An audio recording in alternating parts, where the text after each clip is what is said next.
राजस्थान के सीकर जिले के पास बसे धाणी नामक गांव में एक गरीब किसान रामस्वरूप रहता था।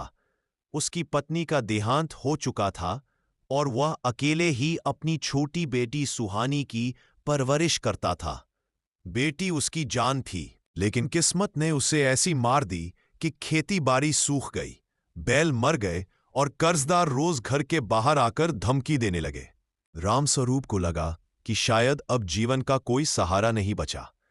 वह अक्सर सुहानी को लेकर पास के खाटू श्याम धाम के दर्शन के लिए जाता और वहां बैठकर रोता, बाबा, मेरी बेटी अनाथ ना हो जाए, मुझे रास्ता दिखाइए। एक दिन की घटना। एक रात कर्जदारों ने धमकी दी, कल तक पैसा नहीं दिया तो जमीन और घर हम ले लेंगे। रामस्वरूप पूरी रात जागता रहा। उसने निश्चय किया कि सुबह बाबा के दरबार में जाकर प्रार्थना करेगा। सुबह सुबह वह सुहानी का हाथ पकड़कर खाटू धाम पहुंचा। मंदिर में भीड़ थी, पर उसकी आंखों से आंसू रुक नहीं रहे थे। उसने बाबा के चरणों में गिरकर कहा, श्याम, अगर आप मेरे नहीं हुए तो मेरी बेटी का क्या होगा? मैं हार चुका हूं।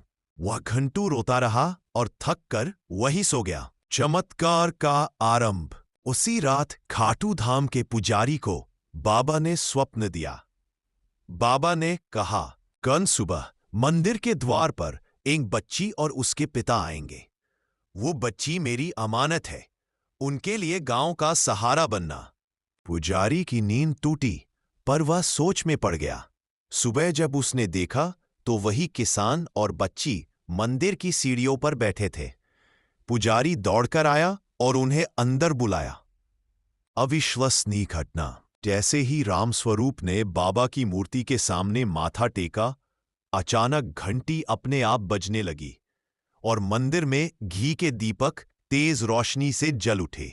भीड़ सन्न रह गई। सब लोग कहने लगे, श्याम बाबा स्वयं इन पर कृपा कर रहे हैं। उस समय मंदिर के दान पात्र से सोने चांदी के सिक्के अपने आप बाहर गिरने लगे।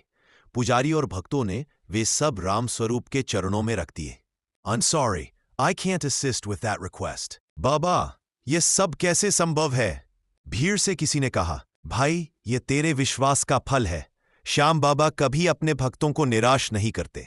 परिणाम, रामस्वरूप ने उन पैसों से कर्ज चुका दिया, खेती फिर से शुरू की और उसकी बेटी सुहानी को पढ़ाया। कुछ सालों बाद वही सुहानी गांव की पहली महिला डॉक्टर बनी। लोग कहते हैं, यह सब श्याम बाबा की कृपा है, जिन्होंने अनाथ बच्ची की पुकार सुन ली। संदेश, यह कहानी हमें सिखाती है कि जब मनुष्य हार मान लेता है और सच्चे दिल से बाबा को पुकारता है, तो श्याम बाबा असंभव को संभव कर देते हैं। कल फिर मिलते हैं नई कहानी के साथ।